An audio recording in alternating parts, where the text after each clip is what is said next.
നമ്മെ ഏറ്റവും അതിവാത്സല്യമായി സ്നേഹിക്കുന്ന ദൈവത്തിൻ്റെ പരിശുദ്ധ നാമം മഹത്വപ്പെടുമാറാകട്ടെ. പ്രിയമുള്ള പ്രേക്ഷകരെ, വീണ്ടും സ്വാഗതം. ഇന്ന് നാം ഒരുമിച്ച് മൂന്നാമത്തെ പാഠം പഠിക്കുവാനായിട്ട് പോവുകയാണ്. ദൈവത്തിൻ്റെ കൃപ നമ്മളോട് കൂടെ ഇരിക്കുമാറാകട്ടെ. ഇന്നത്തെ ഡിസ്കഷനിലേക്ക് കണ്ടുകൊണ്ടിരിക്കുന്ന നിങ്ങളേവരെയും ഞാൻ ദൈവനാമത്തിൽ സ്വാഗതം ചെയ്തുകൊള്ളുന്നു. ഇന്ന് പാഠം ഡിസ്കസ് ചെയ്യുന്നതിന് വേണ്ടി ഇന്ന് രണ്ട് വിശിഷ്ട അതിഥികൾ നമ്മോടൊപ്പമുണ്ട്. പാസ്റ്റർ ഷെൽഡൻ പ്രീസ്ലി, അദ്ദേഹത്തെ സ്വാഗതം ചെയ്തുകൊള്ളുന്നു. Thank you. അതോടൊപ്പം തന്നെ പാസ്റ്റർ അരുൺ SK, അദ്ദേഹത്തെയും പ്രത്യേകമായി സ്വാഗതം ചെയ്തുകൊള്ളുന്നു. Thank you. ഈ ആഴ്ചയിൽ നാം പഠിക്കുവാനായിട്ട് പോകുന്ന പാഠം ഇമേജസ് ഫ്രം മാരേജ് എന്നതാണ്. വിവാഹത്തിൽ നിന്നുള്ള പ്രതീകങ്ങൾ, ചിത്രങ്ങൾ എന്നതിനെക്കുറിച്ചാണ് നാം പഠിക്കുവാനായിട്ട് പോകുന്നത്. ഇത് നാം ഒരുമിച്ച് പഠിക്കുമ്പോൾ ദൈവത്തിൻ്റെ കൃപ നമ്മോട് കൂടി ഇരിക്കുമാറാകട്ടെ. ഈ ആഴ്ചയിൽ നമുക്ക് ലഭിച്ചിരിക്കുന്ന മനപ്പാഠവാക്യം വെളിപ്പാട് പ്രവചനം 19-ാം അധ്യായം 9-ാം വാക്യമാണ്. പിന്നെ അവൻ എന്നോട്, കുഞ്ഞാടിൻ്റെ കല്യാണ സദ്യയ്ക്ക് ക്ഷണിക്കപ്പെട്ടവർ ഭാഗ്യവാന്മാർ എന്ന് എഴുതുക എന്ന് പറഞ്ഞു. ഇത് ദൈവത്തിൻ്റെ സത്യവചനമെന്നും എന്നോട് പറഞ്ഞു. ദൈവനാമത്തിന് മഹത്വം. ഈ പാഠത്തിലേക്ക് കടക്കുന്നതിന് മുമ്പായി നമുക്ക് പാസ്റ്റർ ഷെൽഡനുമൊത്ത് പ്രാർത്ഥിക്കാം. സ്വർഗീയ നല്ല പിതാവേ ദൈവമേ, അങ്ങയുടെ വചനം അടിയങ്ങൾ ധ്യാനിക്കുവാനിരിക്കുമ്പോൾ പരിശുദ്ധാത്മാവിനാൽ നിറയ്ക്കണമേ. എല്ലാം യേശു ക്രിസ്തുവിൻ നാമത്തിൽ തന്നെ. ആമേൻ. ആമേൻ. നന്ദി പാസ്റ്റർ ഷെൽഡൻ. നമുക്കറിയാം, വിവാഹം എന്നത് ദൈവം നിർമ്മിച്ച പ്രസ്ഥാനങ്ങളിൽ ഏറ്റവും മനോഹരമായ പ്രധാനപ്പെട്ട ഒരു പ്രസ്ഥാനമാണ്. വിവാഹത്തിൽ ഒന്നു ചേരുമ്പോൾ ഭാര്യയും ഭർത്താവും ദൈവത്തിൻ്റെ സ്നേഹം അന്യോന്യം പഠിക്കുവാനായിട്ട് അവസരമൊരുക്കുകയാണ്. ഉൽപ്പത്തിയുടെ പുസ്തകം 2-ാം അധ്യായത്തിൽ നാം ആ കൂടിച്ചേരലിനെ കാണുന്നു. പാസ്റ്റർ ഷെൽഡൻ, ഒരു ദേഹമായി ചേരുക എന്നതുകൊണ്ട് അർത്ഥമാക്കുന്നത് എന്താണ് വിവാഹത്തിൽ? തീർച്ചയായിട്ടും നിങ്ങളുടെ ഇടയിൽ ഇപ്പോൾ എനിക്ക് കൃത്യമായിട്ടുള്ള ഉത്തരം തരുവാൻ സാധിക്കുമെന്ന് ഞാൻ ദൈവത്തിൽ വിശ്വസിക്കുന്നു. കാരണം നിങ്ങളുടെ ഇടയിൽ ഇപ്പോൾ ഞാൻ മാത്രമാണ് വിവാഹിതനായിരിക്കുന്നത്. അതെ അതെ. ഓക്കെ. ഉൽപ്പത്തിയുടെ പുസ്തകം 2-ാം അധ്യായം അതിൻ്റെ 21, 22, 23, 24 വാക്യങ്ങൾ. അതിൽ 22-ാമത്തെ വാക്യത്തിൽ, യഹോവയായ ദൈവം മനുഷ്യനിൽ നിന്നും എടുത്ത വാരിയലിനെ ഒരു സ്ത്രീയാക്കി അവളെ മനുഷ്യൻ്റെ അടുക്കൽ കൊണ്ടുപോയി. ഇപ്പോൾ വിവാഹ ജീവിതത്തിൽ ഭാര്യ അല്ലെങ്കിൽ സ്ത്രീ, സഭ, ഭർത്താവ്, പുരുഷൻ, ക്രിസ്തു, ഇതാണ് സൂചിപ്പിക്കുന്നത്. അപ്പോൾ നമ്മൾ അതിനെ രണ്ട് രീതിയിൽ നമ്മൾ കാണും. വിവാഹത്തെക്കുറിച്ച് സംസാരിക്കുമ്പോൾ അവിടെ മാനുഷികമായിട്ടുള്ള ബന്ധവും ദൈവവും ക്രിസ്തുവും സഭയുമായിട്ടുള്ള ബന്ധത്തെക്കുറിച്ചും നമ്മൾ ചിന്തിക്കേണ്ട ആവശ്യമുണ്ട്. അപ്പോൾ ഇവിടെ നമ്മൾ ഒരുപക്ഷെ ചിന്തിക്കാം, അന്ന് ആദാമിൻ്റെ വാരിയിൽ നിന്നും ഹവ്വയെ നിർമ്മിച്ചു. എപ്രകാരമാണ് ഇപ്പോൾ നമ്മൾ തിരഞ്ഞെടുക്കുന്ന നമ്മൾ ശരിയായിട്ടുള്ള വാരിയൽ എന്ന് മനസ്സിലാക്കുവാൻ സാധിക്കുന്നത്? പാപത്തിന് ശേഷം ഏതിനെയും പരിശുദ്ധിയോടുകൂടെ ബന്ധപ്പെടുത്തുന്ന കർത്താവായ യേശു ക്രിസ്തുവിലൂടെയാണ്. അപ്പോൾ വിവാഹത്തിൽ ആകുവാൻ ആഗ്രഹിക്കുന്ന ഓരോ യൗവനക്കാരും, പ്രേക്ഷകരെ, അതുപോലെ തന്നെ നിങ്ങൾ രണ്ടുപേരെടുത്തും എനിക്ക് പറയുവാനുള്ളൊരു കാര്യമെന്ന് പറയുന്നത്, പ്രാർത്ഥനയോടുകൂടി നിങ്ങളുടെ പത്നിയെ തിരഞ്ഞെടുക്കുക. രണ്ടാമത്തെ കാര്യം, നമ്മളൊരു സഭയോട് ചേരുമ്പോൾ അല്ലെങ്കിൽ ക്രിസ്തുവിൻ്റെ സഭയാകാൻ നമ്മൾ ചിന്തിക്കുമ്പോൾ തീർച്ചയായിട്ടും ക്രിസ്തുവിനോട് പ്രാർത്ഥിച്ചുകൊണ്ട് ദൈവകൽപ്പനയും യേശുവിലുള്ള വിശ്വാസവും കാത്തുകൊള്ളുന്ന വിശുദ്ധന്മാരുടെ സഭയോട്, സത്യസഭയോട് ചേരുന്നതാണ് യഥാർത്ഥമായിട്ടുള്ള ഒരു സ്വർഗീയ വിവാഹ ബന്ധം എന്നിവിടെ പറയുന്നത്. രണ്ടാമതിവിടെ പറയുന്നത്, ഇവിടെ പുരുഷൻ അപ്പനും അമ്മയും വിട്ടുപിരിഞ്ഞ് ഭാര്യയോട് പറ്റിച്ചേരുകയാണ്. അതായത് അതിൽ എപ്രകാരമാണ് ഭാര്യയോട് പറ്റിച്ചേരുക എന്ന് പറയുമ്പോൾ, ഒരേ സ്വഭാവമായിരിക്കണം, അല്ലെങ്കിൽ ഒരേ തീരുമാനങ്ങളായിരിക്കണം, ചിന്തിക്കുന്നത് ഒരുപോലെ ആയിരിക്കണം, പ്രവർത്തിക്കുന്നത് ഒരുപോലെ ആയിരിക്കണം. എന്ത് ചെയ്തിരുന്നാലും രണ്ടുപേർ വരുമ്പോൾ അവർക്ക് രണ്ട് അഭിപ്രായങ്ങൾ ഉണ്ടായിരിക്കും. എന്നാൽ അവർ രണ്ടുപേരും ദൈവത്തിൻ്റെ വചനം ഒരുമിച്ച് അവർ ധ്യാനിച്ചും വചനപ്രകാരം ജീവിക്കണമെന്ന് രണ്ടുപേർ ഒരുപോലെ ചിന്തിച്ചു കഴിഞ്ഞാൽ ക്രിസ്തുവേശുവിൽ അവർ ഒരു ദേഹമായിരിക്കും. അതുപോലെ തന്നെ സഭയിലെ ഐക്യതയും. അപ്രകാരം വിവാഹ ജീവിതത്തിലൂടെ നമുക്ക് നമ്മുടെ ഈ ഭൗമിക ബന്ധവും ക്രിസ്തുവുമായിട്ടുള്ള ബന്ധവും എപ്രകാരം എന്ന് പറഞ്ഞു കഴിഞ്ഞാൽ ദൈവവചന അനുസരണത്താൽ മാത്രമേ സാധിക്കത്തുള്ളൂ. തീർച്ചയായിട്ടും നന്ദി പാസ്റ്റർ ഷെൽഡൻ. എസെക്കിയേലിൻ്റെ പ്രവചനത്തിൽ നാം 16-ാം അധ്യായം നോക്കുമ്പോൾ അവിടെ ദൈവത്തിൻ്റെ മനോഹരിയായ ഒരു മണവാട്ടിയെക്കുറിച്ച് പരാമർശിക്കുന്നു. എന്താണത് പാസ്റ്റർ ആരും? തീർച്ചയായിട്ടും ഒരു മണവാട്ടി എന്ന് പറയുമ്പോൾ ഒരു പുരുഷന് അനുയോജ്യമായ ജീവിത രീതിയിലൂടെ പോകുന്നതായ ഒരു വ്യക്തിയായിരിക്കണം. അതിനെക്കുറിച്ച് നമ്മൾ പഠിക്കുമ്പോൾ സദൃശ്യവാക്യങ്ങളിലൂടെ നമ്മൾ പഠിക്കുമ്പോൾ നമുക്ക് കാണുവാൻ സാധിക്കും. സൗന്ദര്യമുള്ള ഭാര്യ ആർക്ക് കിട്ടും? അതുപോലെ തന്നെ ആ സൗന്ദര്യം എന്ന് പറയുന്നത് എങ്ങനെയാണ്? അത് നമ്മൾ മനസ്സിലാക്കേണ്ടതായ കാര്യമെന്ന് പറയുന്നത്, ചിലർ ഇന്ന് സൗന്ദര്യത്തിന് വേണ്ടി എന്ത് ചെയ്യുന്നു? ലോകത്തിൽ കാണുന്നതായ പല കാര്യങ്ങൾ ഉപയോഗിച്ച് സൗന്ദര്യം വർദ്ധിപ്പിക്കുന്നു. എന്നാൽ സൗന്ദര്യം എന്ന് പറയുന്നത് പുറമേ ഉള്ളത് മാത്രമല്ല, അകമേ സൗന്ദര്യം. അതായത് വചനം പഠിക്കുമ്പോൾ എഫെസ്യർക്ക് എഴുതിയ ലേഖനം 5-ാം അധ്യായത്തിലും അതിനെക്കുറിച്ച് പറയുന്നുണ്ട്. താഴ്മയും വിനയവും സ്നേഹവും ഉള്ളതായ ഒരു മണവാട്ടിയായിരിക്കണം. അങ്ങനെയുള്ളൊരു മണവാട്ടിയെയാണ് ഏറ്റവും ജീവിതത്തിൽ ലഭിക്കേണ്ടത്. അങ്ങനെയുള്ളവർ സന്തോഷം ഉള്ളവരായിരിക്കും. ഇല്ല എങ്കിൽ ഇന്നത്തെ നമുക്ക് അറിയാം, ലോകത്തിൽ നിരവധി പേര് പിരിഞ്ഞ് വിവാഹ ജീവിതം നടത്തി നയിച്ചു കൊണ്ടുപോകുന്നവർ പിരിഞ്ഞു പോകുന്നതായിട്ട് കാണുവാൻ കഴിയും. കാരണം അതിനുള്ളതായ പ്രധാനമായ കാരണമെന്ന് പറയുന്നത്, ചിലർ സ്വഭാവം നോക്കാതെ എന്തു ചെയ്യുന്നു? പണം നോക്കിയും ലോകത്തിലുള്ളതായ പല കാര്യങ്ങൾ നോക്കുന്നത് കൊണ്ടാണ് അത് സംഭവിക്കുന്നത്. എന്നാൽ വചനം പഠിക്കുമ്പോൾ പറയുന്നതെന്ന് പറഞ്ഞാൽ, ദൈവ ഇഷ്ടപ്രകാരം താഴ്മയും വിനയമുള്ള ഒരു സ്ത്രീ ആയിരിക്കാം. അതെ, തീർച്ചയായിട്ടും. എഹെസ്കേലിലും അതുതന്നെയാണ് നാം കാണുന്നത്. യോഗ്യതയില്ലാത്ത സ്ത്രീയെ കഴുകി വൃത്തിയാക്കി മനോഹരിയായി മാറ്റുന്ന ദൈവത്തിൻ്റെ സ്നേഹം. ഈ സമയം നമുക്കൊരു ചെറിയ ഇടവേളയുടേതാണ്.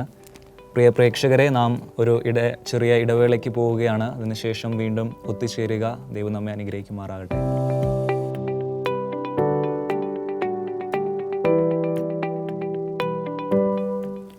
പ്രിയമുള്ള പ്രേക്ഷകരെ, വീണ്ടും സ്വാഗതം. നാം തുടർന്ന് പാഠത്തിലേക്ക് കടക്കുകയാണ്. പാസ്റ്റർ ഷെൽഡൻ, നാം തുടർന്ന് പഠിച്ചു വരുമ്പോൾ ഹോശേയ പ്രവചനം 1-ാം അധ്യായത്തെക്കുറിച്ചും വെളിപ്പാട് 17-ാം അധ്യായത്തെക്കുറിച്ചും നാം വായിക്കുന്നു. എന്താണ് അവിടെ നാം പഠിക്കുന്നത്? അതിലെ സ്ത്രീകളെയാണോ താങ്കൾ ചോദിച്ച ചോദ്യം? ഓക്കെ, ഇവിടെ നാം ഹോശേയ പ്രവചനം വായിക്കുമ്പോൾ അതിൽ ദൈവം തിരഞ്ഞെടുക്കപ്പെട്ട ദൈവത്തിൻ്റെ സത്യസഭ പാപം ചെയ്തപ്പോൾ ദൈവം വീണ്ടും ചേർക്കുന്നതും, വെളിപ്പാട് പുസ്തകം 17-ാം അധ്യായത്തിലെ സ്ത്രീ എന്ന് പറയുന്നത് മ്ലേച്ഛതയുടെ മാതാവ്. അതായത് വെളിപ്പാട് പുസ്തകം 13-ാം അധ്യായത്തിൻ്റെ 2-ാം വാക്യത്തിൽ വായിക്കുമ്പോൾ അവിടെ പിശാച് തൻ്റെ അധികാരവും ശക്തിയും സിംഹാസനവും നൽകുന്ന ഒരു രാജ്യമുണ്ട്. ആ രാജ്യത്തോട് ചേർന്ന് നിൽക്കുന്ന സഭ, അതായത് പിശാചിൻ്റെ കാര്യങ്ങൾ നേരിട്ട് നടത്തുന്ന സഭയെക്കുറിച്ച്, ബാബിലോൺ, അവളെ വിട്ട് പോരുവാൻ പറയുകയാണ്. അതാണ് വെളിപ്പാട് പുസ്തകം 17-ാം അധ്യായത്തിൽ അവിടുത്തെ സ്ത്രീ എന്ന് പറയുന്നത് മ്ലേച്ഛതകളുടെ മാതാവ്. ഹോശേയ പ്രവചനത്തിൽ വരുമ്പോൾ അവിടെ നാം കാണുന്നത് തിരഞ്ഞെടുക്കപ്പെട്ട ദൈവത്തിൻ്റെ കൂട്ടായ്മ, ദൈവത്തിൻ്റെ സഭ തെറ്റിലേക്ക് പോയപ്പോൾ വീണ്ടും ദൈവം എന്ത് ചെയ്യുന്നു? വിളിച്ചു വേർതിരിക്കുന്നു. എങ്ങനെയാണ് അത് കാണിക്കുന്നത്? ഇവിടെ ഈ ഹോശേയ പ്രവാചകന്റെ അടുത്ത് പറയുകയാണ്, നീ ചെന്ന് പരസംഗം ചെയ്യുന്ന ഒരു സ്ത്രീയെ വിവാഹം കഴിക്കുക എന്ന് പറയുന്നു. അതിൽ കുട്ടികൾ ഉണ്ടാകുന്നു. വീണ്ടും ആ സ്ത്രീ പരസംഗം ചെയ്യാൻ പോകുന്നു. വീണ്ടും എന്ത് ചെയ്യുന്നു? ദൈവം പറയുന്നു, വീണ്ടും നീ ആ സ്ത്രീയെ ചേർത്തുകൊള്ളുക എന്ന് പറയുന്നു. ഇതിൻ്റെ യഥാർത്ഥ ഒരു അർത്ഥം കർത്താവായ യേശുക്രിസ്തു യഹൂദന്മാർക്ക് കൊടുക്കുന്നുണ്ട്. കഴിഞ്ഞ ഭാഗത്തിൽ താങ്കൾ എൻ്റെ അടുത്ത് ചോദ്യത്തിൽ പറയേണ്ട കാര്യമാണ്. ഞാൻ ഈ ചോദ്യത്തിലേക്ക് മാറ്റി വെച്ചിരിക്കുകയായിരുന്നു. അവിടെ വിവാഹത്തെക്കുറിച്ച് പറയുമ്പോൾ യഹൂദന്മാർ ചോദിക്കുന്ന ഒരു ചോദ്യമുണ്ട്. വിവാഹമോചനത്തെക്കുറിച്ച്, ഡിവോഴ്സിനെ കുറിച്ച് ഇവിടെ ചോദിക്കുന്നുണ്ട്. അപ്പോൾ കർത്താവായ യേശുക്രിസ്തു വിവാഹമോചനത്തെക്കുറിച്ച് പറയുന്നതിനേക്കാളും ദൈവസ്നേഹത്തെക്കുറിച്ചാണ് പറഞ്ഞത്. അവിടെ യേശുക്രിസ്തു പറഞ്ഞത് ശരിയാണ്. മോശയുടെ പ്രമാണം അനുസരിച്ച് നിങ്ങൾക്ക് വിവാഹമോചനം, ഒരു സ്ത്രീ പരസംഗം ചെയ്തു കഴിഞ്ഞാൽ വിവാഹമോചനം നിങ്ങൾക്ക് നടത്താം. എന്നാൽ നിങ്ങൾ ആത്മീക പരസംഗം ചെയ്തിരിക്കുന്നു. എൻ്റെ സഭയിൽ ആഹാരമുണ്ടാകുവാൻ ദശാംശം കൊണ്ടുവന്ന് ദശാംശം കൊണ്ട് നിങ്ങൾ പരസംഗം ചെയ്തു, ശരിയായ രീതിയിൽ ഉപയോഗിക്കുന്നില്ല. നിങ്ങളുടെ വസ്ത്രധാരണം കൊണ്ട് പരസംഗം ചെയ്തു, നിങ്ങളുടെ അധികാര മോഹം കൊണ്ട് പരസംഗം ചെയ്തു, നിങ്ങളുടെ സഭയിലെയും നിങ്ങളുടെ ഉപരിതലത്തിലെയുമുള്ള നിങ്ങളുടെ ഇലക്ഷനുകൾ കൊണ്ട് നിങ്ങൾ പരസംഗം ചെയ്തു. എന്നിട്ടും ഞാൻ നിൻ്റെ വാതിൽക്കൽ വന്ന് മുട്ടുകയാണ്. ഇതാണ് ഹോശേയ പ്രവചനത്തിലുള്ള ആ ഒരു എന്താ പറയുക സീക്വൻസ് നമ്മളെ കാണിക്കുന്നത്. എന്നാൽ ഇവിടെ വെളിപ്പാട് പുസ്തകം 17-ാം അധ്യായത്തിൽ പറയുന്നത് നോ മോർ. നീ സഭയിൽ നിന്നും എന്തെങ്കിലും അന്യായമായി എടുത്തിട്ടുണ്ടെങ്കിൽ അത് നിൻ്റെ കയ്യിലുണ്ടെങ്കിൽ നീ അത് തിരിച്ചു കൊടുക്കുക. കയ്യിലില്ല എങ്കിൽ മുടിയനായ പുത്രനെ പോലെ നീ എൻ്റെ അടുത്ത് വരിക. അതും പിടിച്ചുകൊണ്ടിരിക്കരുത്. അതും പിടിച്ചുകൊണ്ടിരിക്കുന്നവൻ മ്ലേച്ഛതയുടെ മാതാവിനോട് ചേരുന്നതാണ്. ലോകമോഹങ്ങളിലായിരിക്കുന്ന നിങ്ങൾ അതും പിടിച്ചുകൊണ്ടിരിക്കുകയാണെങ്കിൽ അതും മ്ലേച്ഛതയുടെ മാതാവിനെ പിടിച്ചുകൊണ്ടിരിക്കുന്നതാണ്. ഈ കാര്യത്തിൽ ദൈവം തിരഞ്ഞെടുക്കുന്നതല്ല, ദൈവം നമ്മളെ ചെളിയിൽ നിന്നും തിരഞ്ഞെടുക്കുന്നതല്ല, മ്ലേച്ഛതയുടെ മാതാവിനെ വിട്ട് പോരാനാണ് പറയുന്നത്. ആദ്യത്തിൽ പറയുന്നത് ഞാൻ നിന്നെ വന്ന് തിരഞ്ഞെടുക്കും. രണ്ടാമത് മ്ലേച്ഛത വെച്ച് പൊറുപ്പിക്കരുത്, അത് വിട്ട് പോകാനാണ് പറയുന്നത്. അതാണ് ഈ ഭാഗത്തിൽ ഇവിടെ പരാമർശിക്കുന്നത്. നന്ദി പാസ്റ്റർ. പാസ്റ്റർ അരുൺ, ഉൽപ്പത്തിയിലേക്ക് നാം നോക്കുമ്പോൾ അബ്രഹാം തൻ്റെ മകനായ ഇസ്ഹാക്കിന് വേണ്ടി ഒരു ഭാര്യയെ അന്വേഷിപ്പാനായി തൻ്റെ വിശ്വസ്തനായ ഒരു സേവകനെ പറഞ്ഞയക്കുന്നുണ്ട്. അപ്പോൾ അബ്രഹാം വെച്ച ഒരു കണ്ടീഷൻ ഇതാണ്, കനാന്യ പുത്രിമാരെ തിരഞ്ഞെടുക്കരുത്. എന്തുകൊണ്ടാണ് പാസ്റ്റർ? ദൈവത്തിൻ്റെ വചനം പഠിക്കുമ്പോൾ ഉൽപ്പത്തി പുസ്തകം 23-24 അധ്യായങ്ങൾ പഠിക്കുമ്പോൾ ഇതിനെക്കുറിച്ച് പറയപ്പെടുന്നുണ്ട്. കാരണം കനാന്യ സ്ത്രീകളെക്കുറിച്ചുള്ള അറിവ് അബ്രഹാമിനുണ്ടായിരുന്നു. കാരണം എപ്രകാരമാണ് അവരുടെ ജീവിത രീതികളെന്നുള്ളത് അബ്രഹാമിന് അറിയായിരുന്നു. കാരണം മ്ലേച്ഛകരമായ ലോക ഇമ്പങ്ങൾക്ക് അനുസൃതമായുള്ളതായ ഒരു ജീവിതമായിരുന്നു അവർ നയിച്ചുകൊണ്ടിരുന്നത്. പ്രത്യേകിച്ചും ദൈവ ഇഷ്ടപ്രകാരം അല്ലാത്തതായ ജീവിത രീതികളിലൂടെയാണ് അവർ പോയിക്കൊണ്ടിരുന്നത്. വിഗ്രഹ ആരാധനയും മറ്റ് ലോകപരമായിട്ടുള്ള മ്ലേച്ഛകരമായ രീതികളിലേക്ക് പോയിക്കൊണ്ടിരുന്നു. അതുകൊണ്ടാണ് പറഞ്ഞത്, കനാന്യരിൽ നിന്നും നീ എന്തു ചെയ്യരുത്, മകന് വേണ്ടി സ്ത്രീയെ കണ്ടെത്താതെ എൻ്റെ കുടുംബത്തിലെ ചാർച്ചക്കാരിൽ നിന്നും എന്തു ചെയ്യണം, ഒരു സ്ത്രീയെ കണ്ടെത്തണം, അനുയോജ്യയായ സ്ത്രീയെ കണ്ടെത്തണം. അത് മാത്രമല്ല, വരും കാലത്ത് തൻ്റെ ജീവിതത്തിൽ അബ്രഹാമിൻ്റെ തുടർന്നുള്ളതായ ദൈവവാഗ്ദത്ത പ്രകാരമുള്ള ജീവിതത്തിൻ്റെ വഴികാട്ടിയാണ് ഇസഹാക്ക് എന്ന് പറയപ്പെടുന്നത്. കാരണം ദൈവം വാഗ്ദത്തം ചെയ്തിട്ടുണ്ടായിരുന്നു, അബ്രഹാമിനോട് വാഗ്ദത്തം ചെയ്തിട്ടുണ്ടായിരുന്നു, നിൻ്റെ തലമുറകളെ അനുഗ്രഹിക്കും, അവരാണ് ലോകത്തിലുള്ളതിൽ എല്ലാവരിലും. കാരണം ലോകത്തിൽ ദൈവം അനുഗ്രഹിച്ചതായ ഒരു കാരണം നക്ഷത്രങ്ങളെ നോക്കുവാൻ പറഞ്ഞു, പിന്നെ കടലിലെ മണലിനെ നോക്കുവാൻ പറഞ്ഞു. അത്രത്തോളം ദൈവം എന്തു ചെയ്യും, വളർത്തി വലുതാക്കും എന്നുള്ളത് ദൈവം പറഞ്ഞിരുന്നു. അതുകൊണ്ട് വാഗ്ദത്തം, ദൈവ വാഗ്ദത്തം നിറവേറുന്നതിന് വേണ്ടി ദൈവം കൽപ്പിച്ചിരിക്കുന്നത് കൊണ്ടാണ് അതിന് പ്രകാരമുള്ളതായ ജീവിതത്തിലേക്ക് എന്ത് ചെയ്യുക, തിരഞ്ഞെടുക്കുവാൻ തക്കവണ്ണം അബ്രഹാം തൻ്റെ ദാസനോട് പറഞ്ഞത്. ദാസൻ അങ്ങനെ പോയി കാണുന്നതായി കാണുവാൻ സാധിക്കും. അത് ദൈവ ഇഷ്ടപ്രകാരമുള്ളതായ ഒരു സ്ത്രീയെയാണ് കണ്ടെത്തുവാൻ തക്കവണ്ണം ഇടയായി തീർന്നത്. അതുകൊണ്ട് അതിലൂടെ നമ്മൾ മനസ്സിലാക്കേണ്ടതായ കാര്യം എന്ന് പറഞ്ഞാൽ, ഇന്ന് നമ്മൾ നോക്കുന്നതെന്ന് പറഞ്ഞാൽ ലോകപരമായിട്ടുള്ള, ഇപ്പോൾ തന്നെ നമുക്കറിയാം, ആഭരണങ്ങൾ നോക്കിയും ലോകത്തിലുള്ളതായ ഇമ്പങ്ങൾ നോക്കിപ്പോകുന്നു. എന്നാൽ വചനം പഠിക്കുമ്പോൾ പറയുന്നുണ്ട്, ഇണയില്ല പിണ കൂടരുത് എന്ന് ദൈവത്തിൻ്റെ വചനം എന്ത് പറയുകയാണ്. അപ്പോൾ ദൈവം പറയുന്നതിനനുസരിച്ചുള്ള, കാരണം ദൈവ ഇഷ്ടപ്രകാരമുള്ളതായ ജീവിതമായിരിക്കണം നാം തിരഞ്ഞെടുക്കേണ്ടത്. ഇതിലൂടെ കാരണം ഇന്നത്തെ നമ്മൾ പാസ്റ്റർ ഷെൽഡൻ അവറുകൾ പറഞ്ഞതുപോലെ ഇന്ന് സഭയിൽ നടക്കുന്നതായ സംഭവങ്ങൾ നമ്മൾ കണ്ടുകൊണ്ടേയിരിക്കുകയാണ്. അപ്പോൾ അതുകൊണ്ട് അത് നമ്മൾ മനസ്സിലാക്കിയിട്ട് ദൈവ ഇഷ്ടപ്രകാരമുള്ളതായ ജീവിതമാണോ എന്നുള്ളത് നാം ചിന്തിക്കേണ്ടതായിട്ടുണ്ട്. തീർച്ചയായിട്ടും അതൊരു പ്രധാനപ്പെട്ട ഒരു കാര്യമാണ്. ഈ സമയം നമുക്കൊരു ഇടവേളയ്ക്ക് പോകാം. പ്രിയമുള്ള പ്രേക്ഷകരെ, ഇത്രയും നേരം നിങ്ങൾ ശ്രദ്ധിച്ചുവല്ലോ. തുടർന്നും നാം ഇതേ കാര്യം തുടരുവാനായിട്ട് പോവുകയാണ്. ചെറിയൊരു ഇടവേളയ്ക്ക് ശേഷം കൂടി വരാം. ദൈവം നമ്മെ അനുഗ്രഹിക്കട്ടെ.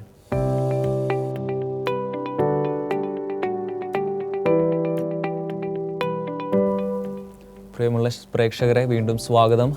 നാം തുടർന്ന് നമ്മുടെ ഈ പാഠപഠനവുമായി മുമ്പോട്ട് പോവുകയാണ്. ദൈവം നമ്മെ അനുഗ്രഹിക്കുമാറാകട്ടെ. പാസ്റ്റർ അരുൺ, വെളിപ്പാട് പ്രവചനം 19-ാം അധ്യായത്തിൽ 1 മുതൽ 9 വരെയുള്ള വാക്യങ്ങളിൽ നാം പ്രധാനപ്പെട്ട 2 കാര്യങ്ങൾ കാണുന്നുണ്ട്. എന്തൊക്കെയാണത്? ഇതിൽ പറയപ്പെടുന്നതായ കാര്യമെന്ന് പറയപ്പെടുന്നത്, ഒന്ന്, മഹാവേശ്യയായ ആ സ്ത്രീക്ക് ന്യായവിധി നടത്തുന്നതാണ്. അപ്പോൾ മഹാവേശ്യ എന്ന് പറയുമ്പം ആരാണ് എന്നുള്ളതിനെക്കുറിച്ച് നമ്മൾ മുന്നമേ മനസ്സിലാക്കി.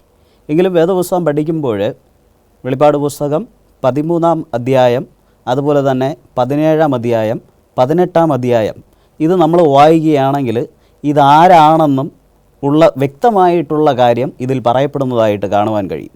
അപ്പോൾ അവർക്കുള്ളതായ ന്യായവിധിയെയാണ് ഇതിൽ ആദ്യമായിട്ട് എടുത്ത് പറയപ്പെടുന്നത്. അപ്പോൾ ആ വേശ്യ സ്ത്രീക്ക് ഒരു ന്യായവിധി ഉണ്ട്.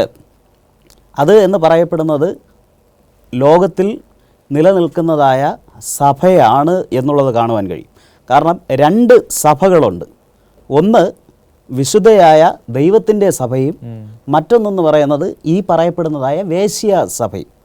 അപ്പോൾ വേശ്യ സഭയിൽ ഉള്ളവർക്ക് ന്യായവിധി ദൈവം ഒരുക്കിയിട്ടുണ്ട്. എന്നാൽ രണ്ടാമത്തെ കാര്യമെന്ന് പറയുന്നത്, നമുക്ക് ഒരു മണവാളനുണ്ട്. അതായത് വേശ്യ സ്ത്രീക്ക് ശിക്ഷ കൊടുക്കുകയും അതുപോലെ ദൈവ ഇഷ്ടപ്രകാരം ജീവിച്ചതായ യഥാർത്ഥ സഭയെ വീണ്ടെടുക്കുവാൻ തക്കവണ്ണം കർത്താവായ യേശുക്രിസ്തു രണ്ടാമത് ഈ ഭൂമിയിലേക്ക് വരുന്നുണ്ട്. അപ്പോൾ ആ രണ്ടാമത്തതായ വരവിനെക്കുറിച്ച്, ആ മണവാട്ടിയെക്കുറിച്ചും എന്ത് ചെയ്യുന്നു, ഇവിടെ രണ്ടാമത്തെ ഭാഗത്തിലേക്ക് പറയപ്പെടുകയാണ്. നന്ദി പാസ്റ്റർ അരുൺ.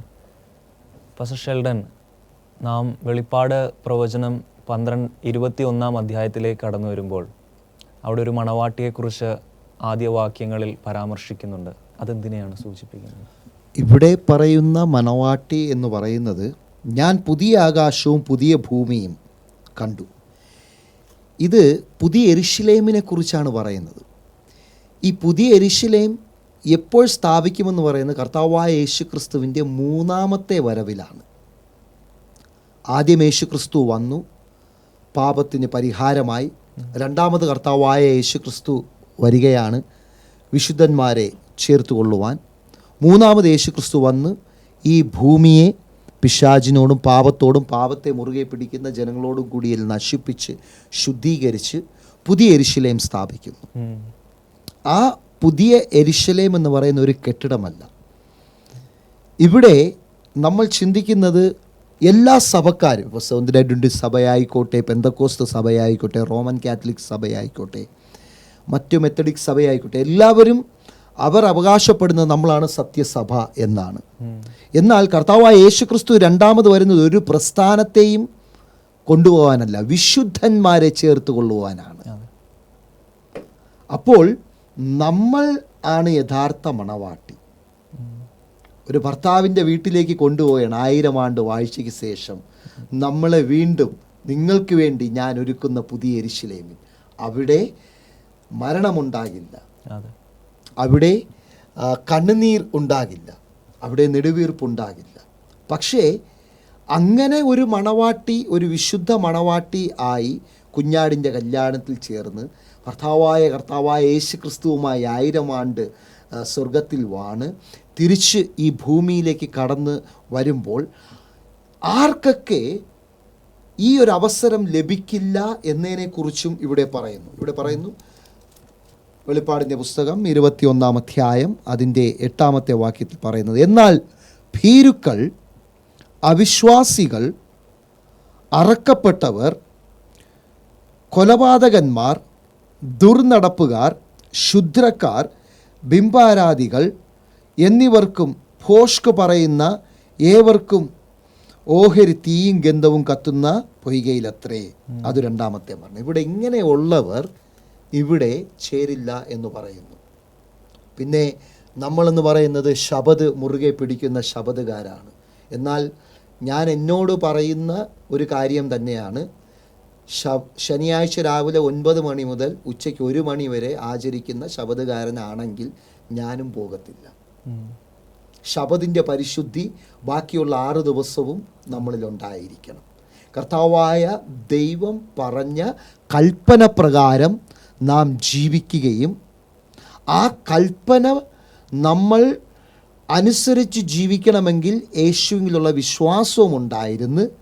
അതിനുശേഷം വിശുദ്ധന്മാരുടെ സഹിഷ്ണുത എവിടെയാണ് കാണുന്നത്? ആത്മാവിൻ്റെ ഫലത്തിലാണ് കാണുന്നത്. അപ്പോൾ ദൈവകൽപ്പന അനുസരിച്ച് യേശു ക്രിസ്തുവിൽ വിശ്വാസം ഉറപ്പിച്ച് ആത്മാവിൻ്റെ ഫലം കായ്ച്ചുകൊണ്ടിരിക്കുന്ന വിശുദ്ധന്മാരാണ് യഥാർത്ഥ മണവാട്ടികൾ. അങ്ങനെയുള്ളവർക്ക് ഇപ്പോൾ ബുദ്ധിമുട്ടുണ്ടാകും, പ്രയാസമുണ്ടാകും, നെടുവീർപ്പുണ്ടാകും. എന്നാൽ അത് ഈറ്റുനോവിൻ്റെ ആരംഭമാണ്. അപ്പോൾ നമ്മൾ ഓരോ ദിവസവും പ്രാർത്ഥിച്ച് കുഞ്ഞാടിൻ്റെ രക്തത്താൽ നമ്മളെ ശുദ്ധീകരിച്ച് ആത്മാവിൻ്റെ ഫലം കായ്ച്ച് നാം ജീവിക്കുകയാണെങ്കിൽ ഒരു സുപ്രഭാതത്തിൽ നമുക്ക് മേഘങ്ങൾ പുസ്തക ചുരുൾ പോലെ ചുരുണ്ടു പോകുന്നത് നമുക്ക് കാണുവാൻ സാധിക്കുകയും കർത്താവായ യേശു ക്രിസ്തു 1000 10,000 ദൂതന്മാരുമായി വന്ന് നല്ലതും വിശ്വസ്തനുമായ ദാസനെ എന്ന ശബ്ദം നമ്മൾ കേൾക്കുകയും അങ്ങേക്കല്ലോ കാത്തിരുന്നതെന്ന് പറഞ്ഞു. മണവാട്ടി ഭർത്താവിനെ കാണുകയാണ് ആ വിവാഹ സമയത്ത്. ആ സന്തോഷത്തോടെ 1000 ആണ്ട് സ്വർഗത്തിൽ അവിടെ വസിക്കുകയും അതിനുശേഷം കർത്താവായ യേശു ക്രിസ്തു നമുക്ക് നൽകുന്ന ആ പുതിയ യെരൂശലേം, അതിലേക്ക് നമ്മൾ സന്തോഷത്തോടെ നിത്യതയിലേക്ക് കടത്തുകയും ചെയ്യും. അതാണ് ഇവിടെ അപ്രകാരം കടക്കുന്ന മണവാട്ടിയെക്കുറിച്ചാണ് ഇവിടെ 21-ാം അധ്യായത്തിൽ ഇവിടെ പറഞ്ഞിരിക്കുന്നത്. ദൈവത്തിന് മഹത്വം. ഞാൻ കേട്ട ആദ്യത്തെ ആ വാക്കുകൾ നമ്മുടെ മനപ്പാഠവാക്യം പറയുന്നത് പോലെ കുഞ്ഞാടിൻ്റെ കല്യാണത്തിനായി ഒരുങ്ങുന്നവർ ഭാഗ്യവാന്മാർ. ദൈവത്തിന് സ്തോത്രം. ആ നാൾ ഏറ്റവും അടുത്തിരിക്കുന്നു. ഏറ്റവും വലിയൊരു പ്രത്യാശ അതിൽ നിന്ന് നമുക്ക് ലഭിക്കുവാനിരിക്കുന്നു. അതെ, കുഞ്ഞാടിൻ്റെ കല്യാണത്തിന് വേണ്ടി ഒരുങ്ങുന്നവർ ഭാഗ്യവാന്മാർ. പ്രിയമുള്ളവരെ, ദൈവത്തിൻ്റെ കല്യാണത്തിന് വേണ്ടി ഒരുങ്ങുവാൻ നാം തയ്യാറുള്ളവരാണോ? ചിന്തിക്കുക. ഇത്രയും നേരവും നിങ്ങൾ ഞങ്ങളെ കേട്ടതിനാൽ നിങ്ങൾക്ക് നന്ദി. തുടർന്ന് വരിക, ദൈവത്തിൻ്റെ വചനം പഠിക്കുവാൻ ഉത്സാഹിതരായിരിക്കുക. ദൈവത്തിൻ്റെ ആത്മാവ് നമ്മോട് കൂടി ഇരിക്കുമാറാകട്ടെ. ആമേൻ.